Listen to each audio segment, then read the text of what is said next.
What happens when a wife laughs off the wrong moment, humiliates her husband in front of friends, and thinks silence means forgiveness, only to discover he's already building his case piece by piece? My name is Sabrina Lane, and I used to think attention was harmless as long as people laughed. That night at the sports bar, I smiled when Tyler slapped my thigh after our team scored, rolled my eyes like it was no big deal, like it was part of the celebration, like it wasn't happening right in front of Daniel while everyone around the table watched to see his reaction. He didn't react at all. He kept his eyes on the TV, sipping his drink slowly, face calm like nothing touched him, while I joked that some people didn't know how to have fun. People laugh the way they do when they're waiting for someone else to speak, but Daniel didn't give them anything. He paid the bill at the end of the night, helped Ella with her jacket, told Max to grab his backpack from under the table, and drove us home in silence, while I told myself he was sulking because he hated looking uptight in front of his friends. I didn't know he stopped on the way back to pick up security footage from the bar, that he texted his lawyer the same night, that he was already moving money out of the joint account before I even fell asleep. The night at the sports bar started out the same as any other, with too many people crammed around the table, baskets of fries going cold while everyone argued about players and scores, laughter spilling over the music from the overhead speakers. Daniel sat beside me with his usual calm face, the one people joked belonged to a man who never lost his temper because he never raised his voice. Tyler sat on my other side, loud and joking as always, already a couple of drinks in, the kind of guy who thought teasing was flirting, and flirting was harmless because everyone laughed when he did it. When our team scored halfway through the second quarter, Tyler slapped my thigh under the table like it was part of the celebration, like it was nothing, like Daniel wasn't sitting right there watching the whole thing. I smiled. That was all. Smiled, rolled my eyes, told him to knock it off with that half-laughing tone people use when they want to be heard, but not taken seriously. Daniel didn't say a word, didn't look at me, didn't look at Tyler either. He just reached for his drink, eyes on the screen overhead, expression steady like nothing happened, while the people around the table laughed a little too loud because they didn't know what else to do. Someone made a joke about Daniel needing to lighten up. Someone else muttered that Tyler was always like that after a few beers, and I said everyone was overreacting, that it was harmless fun, that people needed to stop acting like the sky was, falling over a friendly gesture. Daniel didn't argue. He didn't tell anyone to knock it off, didn't tell me it was disrespectful, didn't tell Tyler to watch himself. He ordered another round of drinks, asked Ella if she finished her burger, reminded Max to grab extra napkins before the second half started. I told myself his silence meant he didn't care, that he was too serious for his own good, that men like him hated looking jealous because they thought it made them look weak. Tyler laughed at another joke I made about Daniel being married to spreadsheets more than to me, and I laughed along because it felt like winning when Daniel stayed quiet. When the game ended, Daniel paid the bill without saying anything, told the kids to get their jackets, walked us all to the car while I kept up the small talk with Tyler and the others, like nothing about tonight would last longer than the drive home. I climbed into the passenger seat expecting him to finally bring it up, to ask why I let Tyler talk to me like that, to give me the fight I knew was sitting under his calm face, but he only asked if the kids had homework when we got home because it was already late. Back at the house, Ella went straight to bed, Max too after brushing his teeth and packing his backpack for school. I poured myself a drink in the kitchen, waiting for Daniel to bring it up now that the kids were asleep, to tell me I crossed a line so I could roll my eyes and say he was being dramatic.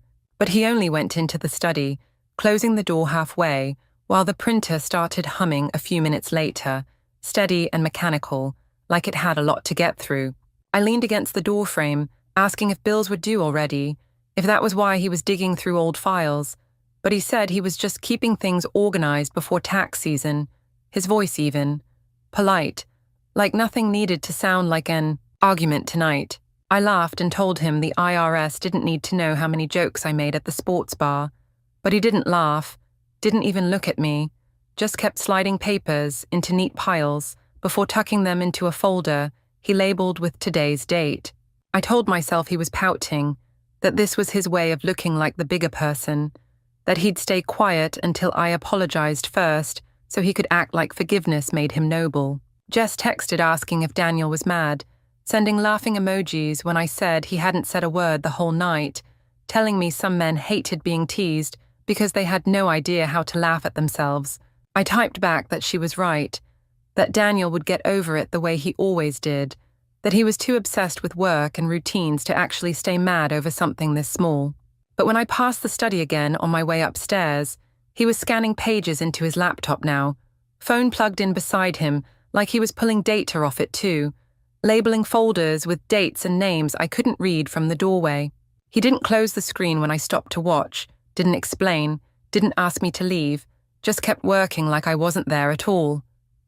I told myself it was bills, maybe bank statements, maybe something for work. I didn't ask why he needed the receipt from the sports bar folded on top of the printer, or why he set aside a page with Tyler's name highlighted near the top. When he finally came to bed, he didn't say goodnight, didn't look upset, didn't look anything at all.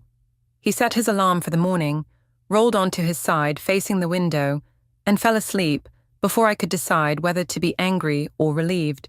I told myself silence meant surrender, that if he really cared, he would have said something by now, that men who planned to leave didn't do it with printers and folders and calendars full of dates I hadn't bothered asking about yet. The next few days passed quietly, but not in the way that felt peaceful. More like the kind of quiet that hums underneath everything when someone's waiting for the right moment to move.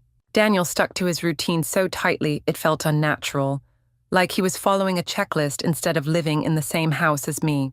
He woke early every morning, made pancakes for Ella and Max, packed their lunches with small notes tucked into each bag, then dropped them off at school before heading to work without ever asking if I needed a ride anywhere. He didn't mention the game, didn't mention Tyler, didn't mention how I laughed when everyone else at the table waited for his reaction. He didn't look at me differently either, but that calm face of his started to feel like something I couldn't read anymore. Jess told me over coffee that I should stop overthinking everything, that men like Daniel sulked before coming around because they hated looking jealous in front of people.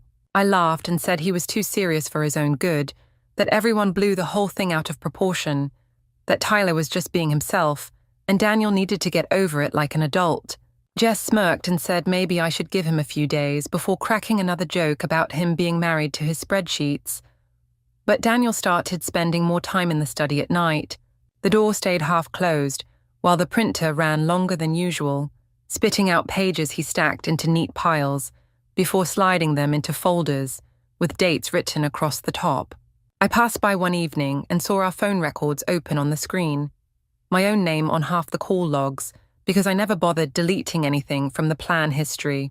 He didn't close the laptop when I walked in, didn't explain, just said he was staying organized in case things got misplaced later. I laughed and told him the IRS didn't care about my texts, but he didn't laugh, just kept stacking pages into a folder thicker than the one he labeled last week. On Thursday, my debit card got declined at the grocery store. The cashier gave me that polite little smile people use when they think you're embarrassed, and I used my credit card instead, pretending it was no big deal, even while my stomach twisted. In the car, I checked the account and saw money moved into a new one with Daniel's name only. When I called him, he said bills would be easier to handle from one place now, his voice calm like this was about convenience, instead of locking me out of the account we'd shared for nearly a decade. I told him he was being controlling, that this was ridiculous, that he was punishing me for something that wasn't even my fault. But he only said the mortgage cleared on time this month, before hanging up like the conversation was already finished. Jess said this was financial manipulation, that I should screenshot everything in case things got ugly. But even she sounded uncertain when I told her Daniel hadn't raised his voice once through any of it. He didn't fight, didn't accuse, didn't shout or slam a single door. He just kept printing things at night, moving money during the day, talking to the kids about homework and bedtime routines, like nothing was happening, while the drawer in the study filled with more labeled folders every evening. Sunday afternoon, Marilyn called saying Ella and Max were staying the night at her house because they wanted to bake cookies and see their cousins. Her tone was polite but final, like she wasn't really asking. I said they had school in the morning, but she only said Daniel would drop them off since he was staying there too for the night. When I asked him about it, he said the kids liked the bigger yard at his parents' house, that it was quieter there, that they slept better without staying up late while Jess and I watched movies in the living room. He didn't accuse me of anything, didn't sound angry, didn't even look at me when he packed their overnight bags like this was normal now. That evening, I passed the study and saw him scanning pages into digital folders on his laptop, the glow of the screen reflecting off his glasses while he typed labels with dates going back months. I asked why he needed both printed copies and digital ones, and he said backups were important in case things got misplaced, his voice even, almost casual, like this was about bills instead of whatever story he was building page by page. Monday, another envelope from the bank came with my name removed from the mortgage entirely. Daniel listed alone, where both our names had been for years. When I asked about it, he said it made paperwork simpler. He didn't argue when I called him controlling, didn't defend himself when I said this was petty revenge, didn't answer when I demanded to know why he needed 3 folders stacked on the desk now instead of 1. He just told Ella to get ready for her spelling test, reminded Max about his reading log, and left for work like nothing I said required any response at all. The weekend came with my father's birthday barbecue, one of those family events where kids ran through sprinklers in the yard. Aunts carried potato salad in glass bowls, and folding tables got set up under the trees with paper plates and plastic cups, lined in rows.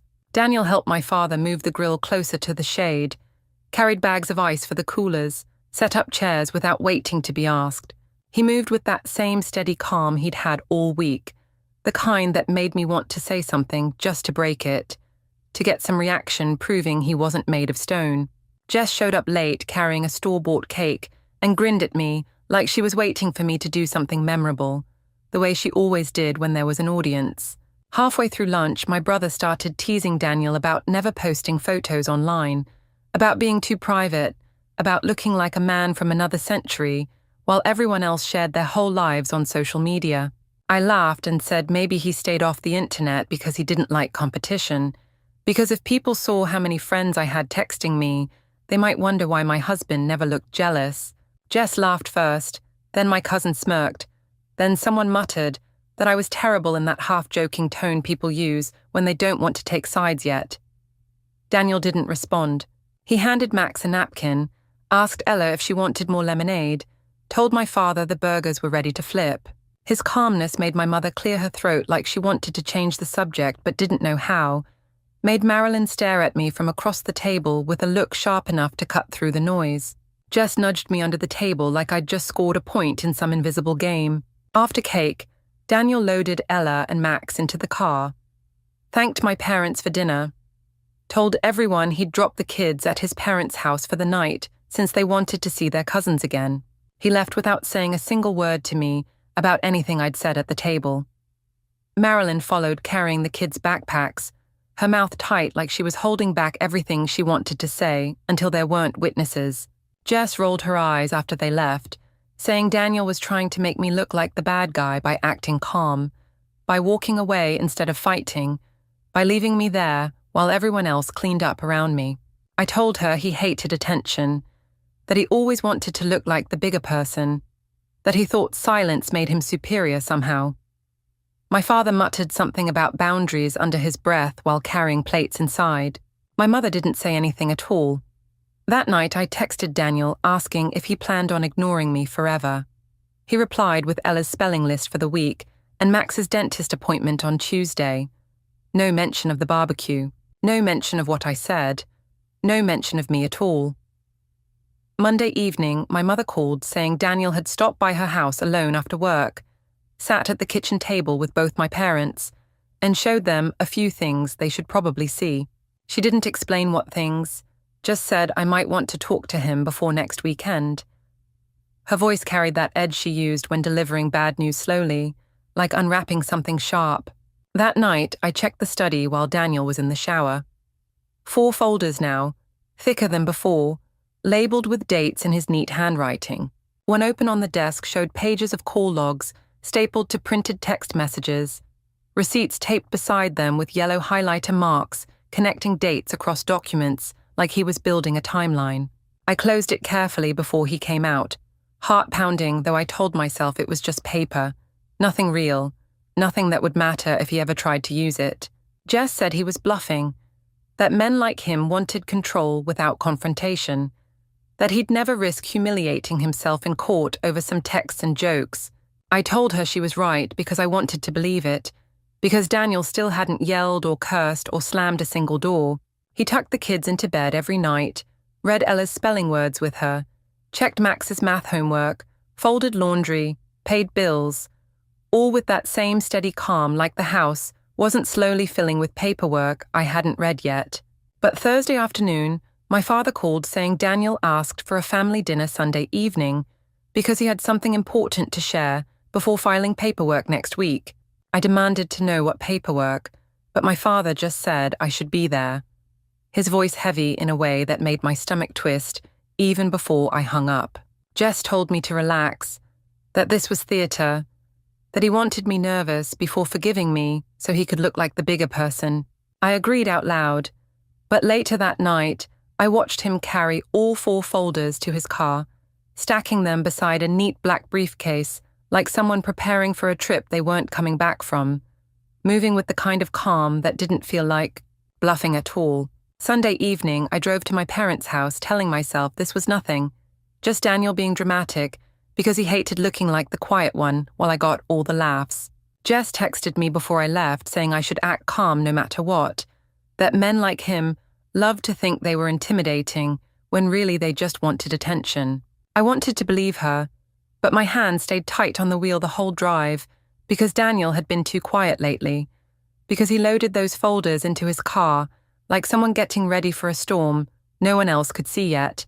When I walked in, my parents were already at the table, my mother with her hands folded like she was waiting for church to start, my father with his reading glasses set beside a stack of plates, Daniel at the end of the table with those same folders, stacked neatly in front of him. Ella and Max were on the floor near Marilyn with crayons and colouring books, their little backpacks leaning against her chair like they already lived somewhere else. Daniel didn't stand when I came in, didn't smile, didn't look angry either, just nodded toward the chair across from him like this was a meeting instead of dinner. He started laying out pages one by one, sliding them across the table toward my parents. At first I thought it was bank stuff, maybe bills or mortgage statements, but then I saw my own name on the first page, a list of calls with dates and times printed in black lines that went back months. My mother leaned forward slowly, reading the first few entries without speaking, while my father picked up the second page, showing text messages, printed in neat rows between me and Jess, about nights I called work trips, about weekends I said were for, conferences, about jokes I made thinking no one would ever see them outside my phone. I told Daniel he was twisting everything, that people exaggerated over text, that jokes didn't mean anything when you pulled them out of context. He didn't respond, just laid down the next set of pages showing bank charges highlighted in yellow, dates circled to match the calls and texts, the neat little lines connecting receipts to times like he was building some case for a crime that didn't exist. My father flipped through pages slower now, his mouth tight, while my mother kept reading without looking at me once. Jess wasn't here to smirk or whisper that he was bluffing, that this was all for show, that no one would take this seriously. It didn't feel like bluffing anymore when Daniel added school attendance records next, each signed by him or Marilyn, each showing Ella and Max present every day since spring, notes in the margins from teachers about assignments turned in on time, about conferences attended by Daniel alone. I said this was revenge, that he was humiliating me on purpose because I embarrassed him first, that this wasn't about kids or school or money, just about pride. My mother finally looked at me then, her face tight in a way that made my stomach twist harder than if she'd yelled. Daniel kept going, page after page. Pediatrician visits, after-school schedules, calendars marked with pickup times and dentist appointments. Every page lined up into a story he never said out loud, but didn't have to because it was all there in black ink. Then he slid the last document forward, a custody and property petition already signed by him, already dated for filing first thing Monday morning. My father read the first paragraph twice before folding his hands on the table, staring at the stack like it weighed more than paper. I told Daniel this was petty, that real men didn't ambush their wives in front of family, that he was turning our marriage into some courtroom drama instead of talking like adults. He didn't respond, didn't defend himself, didn't even look at me, just gathered the unused pages back into the folder, stacked everything neatly, closed the cover with slow, careful movements like someone done building whatever they came to build. When it was over, he told Ella and Max to get their shoes, thanked my parents for dinner, like this was any other Sunday evening, and walked out with the folders under his arm, while Marilyn followed, carrying Ella's jacket without glancing my way. My mother started stacking the pages left on the table, but didn't hand them to me, didn't ask my side of the story, didn't say anything at all. My father just sat there staring at the closed door, like he'd been expecting it to shut for a long time before it finally did. The courthouse felt colder than it looked from the outside, the kind of cold that wasn't about temperature, but about walls and ceilings that didn't care what brought you here. Daniel was already at the table with his lawyer when I walked in. The same folders stacked neatly in front of him, like soldiers lined up for inspection. He didn't look at me, didn't nod or speak, just leaned toward his lawyer while she organized papers into smaller piles, with colored tabs sticking out like she'd spent hours preparing them in the exact order the judge would want. My parents sat behind me on the wooden bench, my mother holding her purse tight in her lap, my father staring straight ahead with the same set jaw he had at the dining room table last Sunday. When the judge entered, Daniel's lawyer started first, sliding copies of documents across the table one at a time, each page landing soft but heavy enough that the sound of paper on wood felt louder than it should have.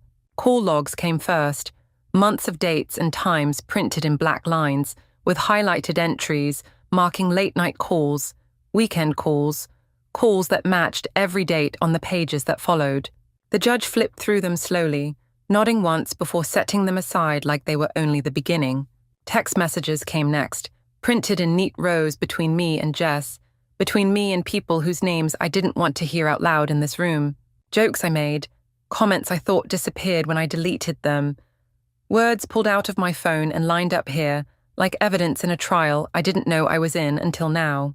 I said they were harmless, that people exaggerated over text all the time, that you couldn't read tone on a printed page, but the lawyer kept sliding more forward without looking at me once. Then came the receipts, hotel charges, restaurant bills, rideshare payments, all circled in yellow to match the dates on the calls and texts, like someone had spent months connecting every dot I thought was scattered too far to trace. My father shifted on the bench behind me but didn't speak. My mother stayed very still, her eyes on the stack building taller in front of the judge. Daniel didn't look at me while any of it was read aloud, not when the school records came next showing attendance signed by him and Marilyn, not when pediatrician visits and dentist appointments were listed on calendars, marked with his handwriting, not when teacher notes mentioned improved homework completion, since the kid started spending weeknights at his parents' house instead of ours. Each page landed quietly but hit harder than shouting would have. Harder than any fight we never had in the weeks leading up to this moment. Marilyn testified next, her voice steady as she answered questions about school pickups, about bedtimes and homework, about Clara's spelling tests, and Max's dentist appointments. She didn't look at me while she spoke, didn't raise her voice, didn't add anything beyond what was asked. Just facts, dates, times, witness to routines that made me sound like someone who lived in a different house entirely while all of this was happening. When it was my turn, I said this was revenge, that Daniel was twisting everything to look like the perfect father, the perfect victim, the perfect man holding his family together while I looked careless on paper because he picked every page to tell. Only his side.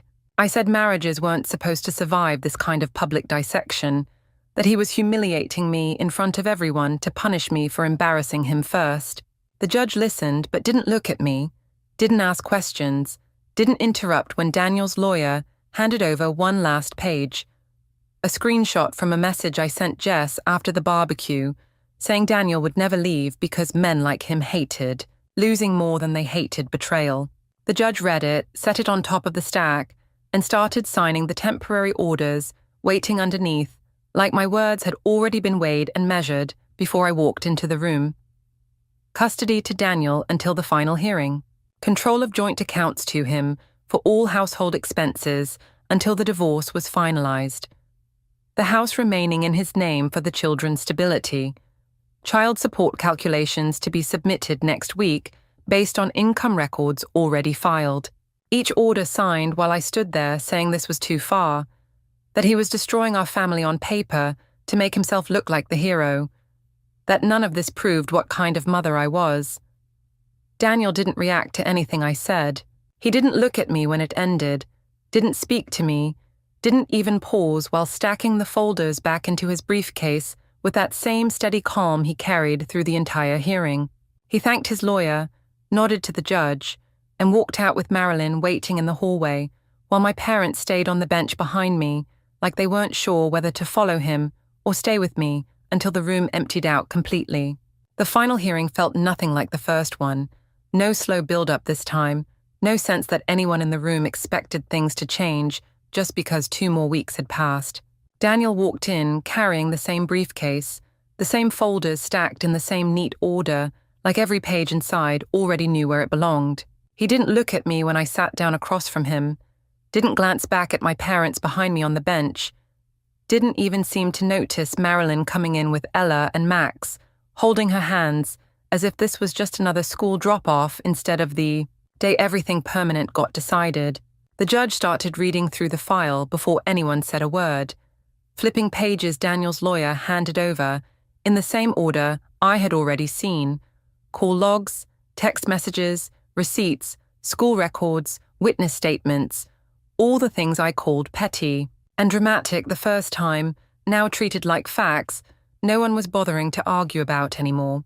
Daniel didn't speak once. He didn't need to.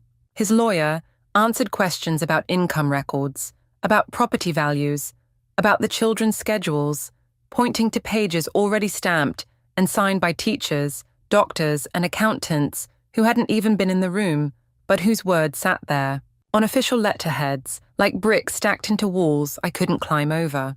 My own lawyer kept asking about context, about tone in the text messages, about whether hotel receipts proved anything beyond bad timing. But the judge didn't look interested in what things meant when the dates all lined up neatly across columns, highlighted in yellow ink. Marilyn sat with the kids behind Daniel, her arm around Ella's shoulders, while Max leaned against her side, swinging his feet, the two of them quiet like they had been here before and already knew how this ended. My parents sat behind me, my mother clutching a tissue she hadn't used yet, my father staring straight ahead with the same tight jaw he wore when Daniel first laid everything out on their dining table 2 weeks ago. Jess didn't come at all.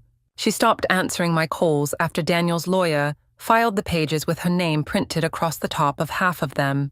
When the judge started reading the orders aloud, it sounded like someone closing doors one at a time while I stood in the hallway holding nothing. Full custody to Daniel for both Ella and Max, with visitation schedules matching the school calendar already submitted. The house awarded to Daniel for the children's stability. Joint accounts divided with remaining balances under his control until every shared debt was cleared. Retirement funds split by the percentages Daniel's lawyer filed weeks ago, while I was still telling Jess this was all bluffing. Child support amounts calculated against my income records, already pulled from tax filings Daniel attached to the stack I hadn't bothered reading before today. I said it wasn't fair, that he was making himself look like the perfect father while turning me into a headline printed across spreadsheets and receipts, that none of this showed what kind of mother I was, or how much the kids still needed me. The judge didn't answer. He didn't even pause while signing each page with the same steady hand, sliding one order aside before pulling the next one forward, like this was paperwork for strangers instead of the only life I had left. When it ended, Daniel signed everything without hesitation, stacked the folders back into his briefcase, nodded to his lawyer, and walked out with Ella and Max, holding his hands before I even stood from my chair. Marilyn carried Ella's jacket, Max's backpack slung over her arm, the three of them leaving together while I stood there waiting for someone to say this wasn't final yet, that there was still something left for me to explain. My parents walked out behind me but didn't speak.